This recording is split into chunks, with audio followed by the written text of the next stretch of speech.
फक्त काही फुले, पाने आणि तांदळापासून मी आज काहीतरी असं बनवणार आहे, जे प्रत्येकाच्या खूप जवळ आहे. आणि हां, व्हिडिओ शेवटपर्यंत नक्की बघा, कारण शेवटी एक गोड सरप्राईज मी तुम्हाला नक्की दाखवणार आहे, जे पाहून तुमचा दिवस नक्कीच छान होईल.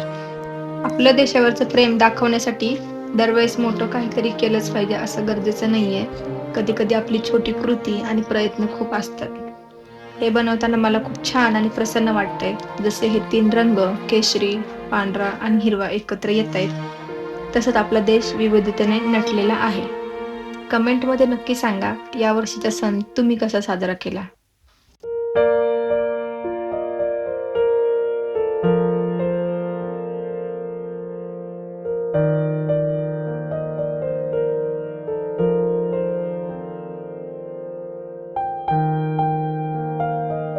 जर तुम्हाला आमचा हा छोटासा प्रयत्न आणि हे गोडबाळ आवडला असेल, तर एक लाईक हक्काने नक्की करा आणि कमेंट्समध्ये जय हिंद किंवा आय लव्ह इंडिया नक्की लिहा.